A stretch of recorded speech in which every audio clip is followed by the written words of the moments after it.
Quer saber sobre aviso prévio? Entender um pouco mais sobre a rescisão? FGTS? O doutor Pedro Guterres, nosso especialista no direito trabalhista, responde essas e outras dúvidas dos trabalhadores, agora aqui no canal do Boca.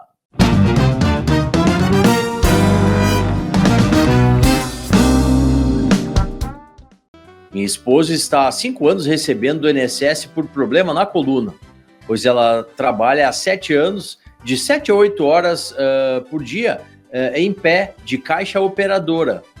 Quando ela voltar, a empresa pode dispensar? É a pergunta do Nelson, doutor Pedro.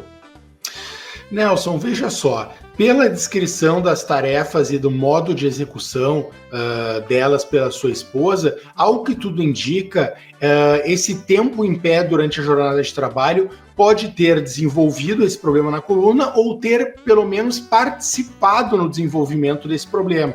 Ocorre que dificilmente os empregadores reconhecem esse tipo de problema e acabam encaminhando o empregado para o INSS para o auxílio doença comum. Então, quando ela voltar para o trabalho, teoricamente, ela não tem a garantia de emprego acidentária, que é de 12 meses após a alta previdenciária. Portanto, eu acho bem importante tu procurares um advogado trabalhista para conversar com a tua esposa, verificar como é que está a condição de saúde dela, se esse problema tem relação com o trabalho, para procurar uma indenização por esse problema de saúde desenvolvido no trabalho e, se ela for dispensada, entrar com uma ação postulando a reintegração no posto de trabalho ou o pagamento de uma indenização substitutiva. Sofri acidente em 2011 e fiquei com sequelas e restrições nos movimentos.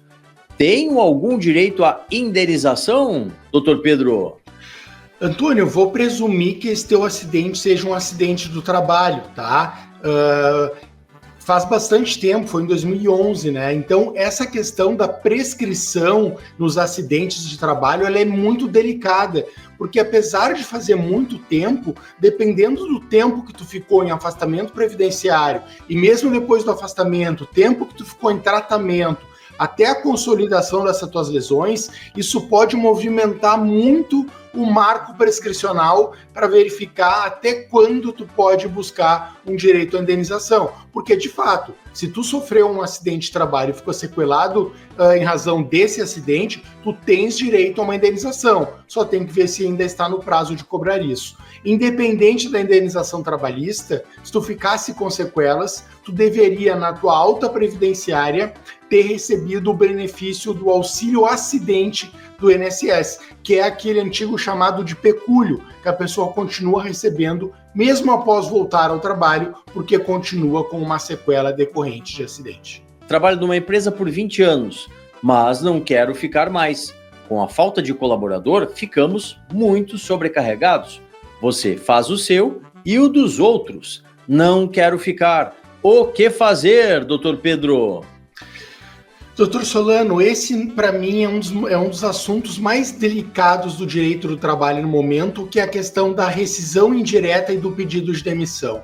Eu tenho observado aqui nas perguntas dos nossos telespectadores, nossos ouvintes, e tenho sempre frisado muito quando respondo, que não dá para provocar a rescisão do contrato de trabalho sempre que a gente quer. Se a gente está insatisfeito com o posto de trabalho, a gente tem que pedir demissão e seguir a vida, procurar um novo emprego, por mais difícil que isso às vezes possa ser.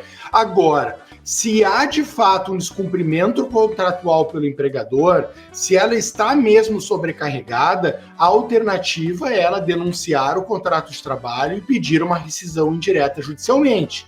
Mas ela vai ter que provar que houve redução de colaboradores, que ela está trabalhando mais do que antes e que esse excesso de trabalho está além das condições dela, sob pena dela não alcançar e o contrato ser rescindido como pedido de demissão. Trabalhei por 24 anos numa empresa e ela faliu. O meu FGTS ficou retido. Já estive na Caixa e eles me informaram que só posso liberar por via processual. Isso é verdade, doutor Pedro? Pode ser sim, Giovanni. O que acontece? O que eu imagino que tenha acontecido? Como esta empresa faliu, é possível que ela não tenha dado baixa no teu contrato de trabalho. O que isso quer dizer? Ela não tenha registrado na tua carteira o final do contrato e não tenha transmitido essas informações aos órgãos competentes que administram as informações relativas aos bancos de dados de emprego e etc. Então, o teu contrato pode estar constando como em aberto lá. E aí, obviamente, não vai conseguir movimentar os depósitos do FGTS.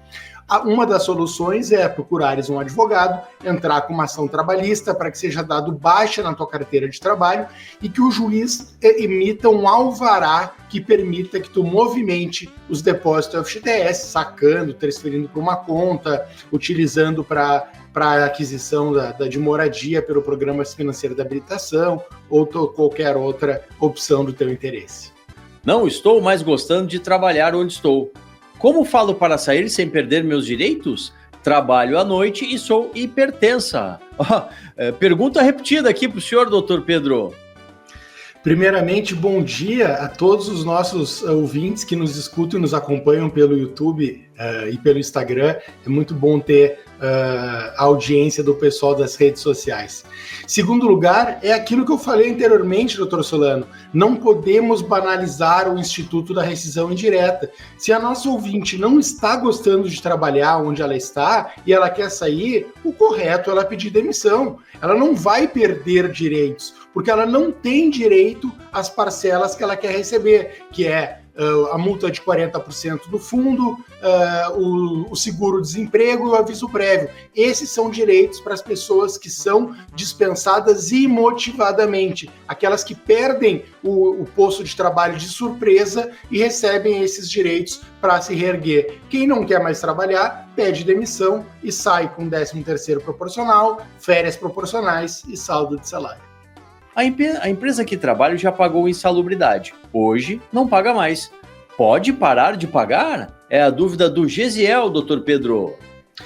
Gesiel, a resposta é depende. O adicional de insalubridade é uma parcela reconhecida na doutrina trabalhista como salário condição. Por quê? Porque ele depende da implementação de determinada condição para o pagamento, qual seja a exposição do empregado a agentes insalubres. Inclusive, o pagamento do adicional é um incentivo para que a empresa elida esse agente insalubre do local de trabalho, porque é bem mais interessante que o empregado não esteja exposto e pare de receber o adicional do que permaneça exposto a algo deletério para a sua saúde só para ficar recebendo um adicional. Então, a empresa só pode interromper o pagamento que ela fazia para você e para os seus colegas, se ela modificou o ambiente de trabalho e, de fato, elidiu este agente deste local e vocês não estão mais expostos à insalubridade. Se ela fez uma mudança, mas vocês continuam expostos ao agente insalubre, vocês deveriam continuar recebendo o adicional.